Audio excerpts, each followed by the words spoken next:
हमारे शानदार स्वागत और आतिथ्य सत्कार के लिए मैं राष्ट्रपति श्री का हार्दिक आभार व्यक्त करता हूं।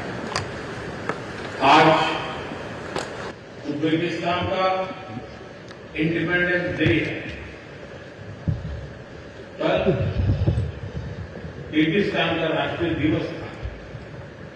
इस अवसर पर मैं दोनों लीडर्स को बधाई और शुभकामनाएं देता हूं।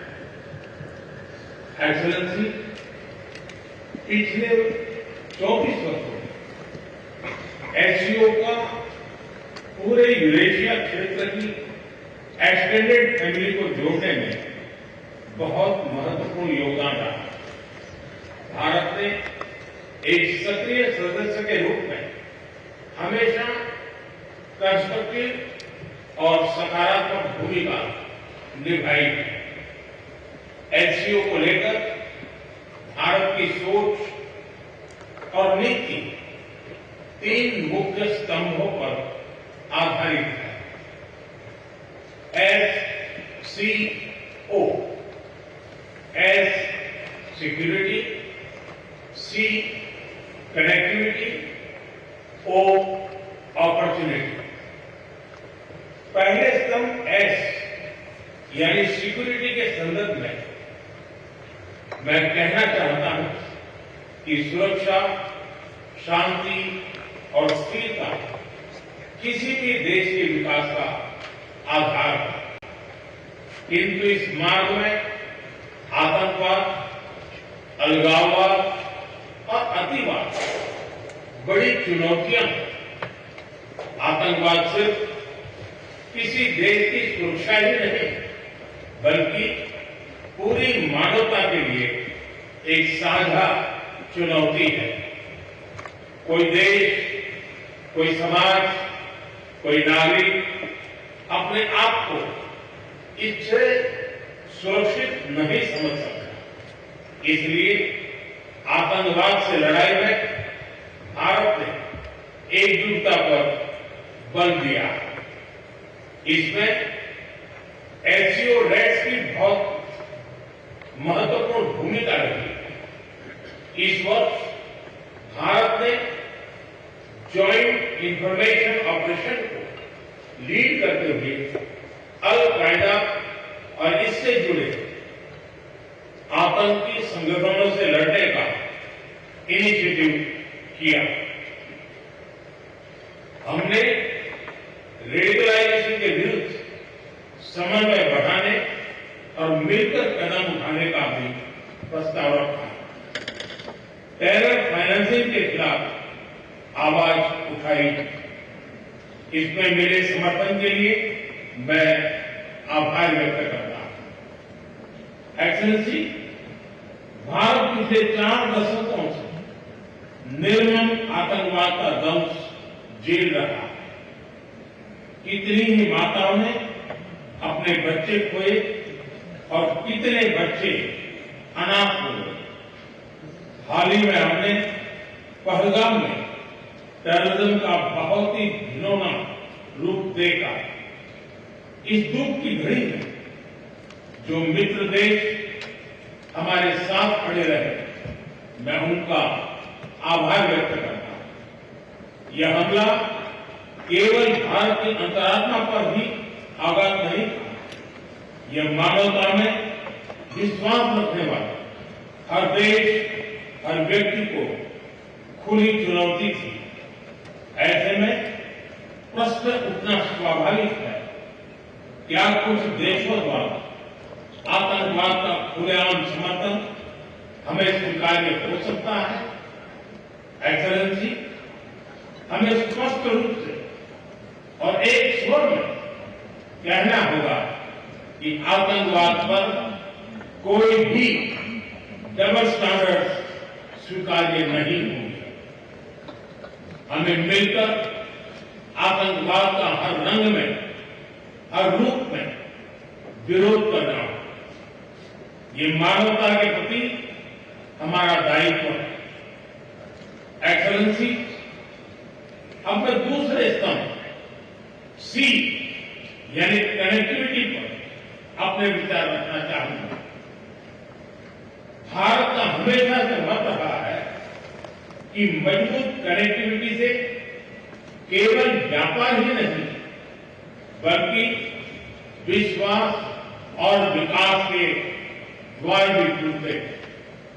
इसी सोच के साथ हम चाबहार पोर्ट और international north south transport corridor जैसे इनिशिएटिव पर काम कर रहे हैं। इनसे हम अफगानिस्तान और मध्य एशिया के साथ संपर्क बढ़ा सकते हैं। हमारा मानना है कि कनेक्टिविटी के हर प्रयास में संप्रभुता और क्षेत्रीय अखंडता का सम्मान होना चाहिए। यही एससीओ चार्टर के मूल सिद्धांतों में भी विदित है। Connectivity that bypasses sovereignty, losing trust and meaning. Excellency, तीसरा स्तंभ है ओ, यानी opportunity. Opportunity for cooperation and reform.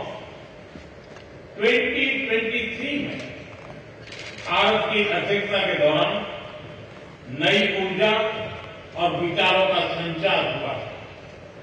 Startups और innovation, traditional medicine, youth empowerment, digital inclusion और शेयर्ड बुद्धिस्ट हेरिटेज जैसे नए विषयों को अपने सहयोग में जोड़ा। हमारा प्रयास था कि एससीओ को सरकारों के परे भी ले जाए। सामान्य मानवी, यंग साइंटिस्ट, स्कॉलर्स और स्टार्टअप को भी आपस में जोड़े। हमारे पीपल टू पीपल टाइम को दृढ़ता देने के लिए मैं आज एक और सुझाव रखना चाहूंगा। एससीओ के अंतर्गत एक सिविलाइजेशन डायलॉग फोरम बनाया है। इससे हम अपनी प्राचीन सभ्यताओं, कला, साहित्य और परंपराओं को वैश्विक मंच पर साझा कर सकते हैं। एक्सेलेंसी, आज भारत रिफॉर्म, परफॉर्म, ट्रांसफॉर्म के मूल मंत्र पर आगे बढ़ रहा है। कोविड हो या वैश्विक आर्थिक अस्थिरता, हमने हर चुनौती को अवसर में बदलने का प्रयास किया है। हम लगातार वाइड रेंजिंग रिफॉर्म्स पर काम कर रहे हैं। इससे देश में विकास के साथ साथ अंतर्राष्ट्रीय सहयोग के लिए भी नए अवसर खुल रहे हैं। मैं आप सभी को भारत की विकास यात्रा से जुड़ने के लिए आमंत्रित करता हूं। एक्सेलेंसी, यह खुशी की बात है कि एससीओ भी समय के अनुरूप इवॉल्व हो रहा है। ऑर्गेनाइज्ड क्राइम, ड्रग ट्रैफिकिंग और साइबर सिक्योरिटी जैसे समकालीन चुनौतियों से निपटने के लिए 4 नए केंद्र बनाए जा रहे हैं। हम इस रिफॉर्म ओरिएंटेड माइंडसेट का स्वागत करते हैं। वैश्विक संस्थानों में रिफॉर्म के लिए एससीओ सदस्य आपसी सहयोग बढ़ा सकते हैं। संयुक्त राष्ट्र की 80वीं वर्षगांठ के अवसर पर हम एकमत होकर यूएन रिफॉर्म का आह्वान कर सकते हैं। ग्लोबल साउथ की आकांक्षाओं को आउटडेटेड फ्रेमवर्क में कैद रखना भावी पीढ़ियों के प्रति घोर अन्याय है। नई पीढ़ी के बहुरंगी सपनों को हम पुराने जमाने की ब्लैक एंड व्हाइट स्क्रीन पर नहीं दिखा सकते। स्क्रीन बदलने की होगी। एचसीओ मल्टीलेटरलिज्म और इंक्लूसिव वर्ल्ड ऑर्डर का मार्गदर्शक बन सकता है। मुझे खुशी है कि इस महत्वपूर्ण विषय पर आज एक स्टेटमेंट जारी किया जा रहा है। एक्सेलेंसी, हम सभी पार्टनर्स के साथ समन्वय और सहयोग के साथ आगे बढ़ रहे हैं। मैं एससीओ के अगले अध्यक्ष किर्गिस्तान के राष्ट्रपति और मेरे मित्र प्रेसिडेंट जपारोव को शुभकामनाएं देता हूं। बहुत बहुत धन्यवाद।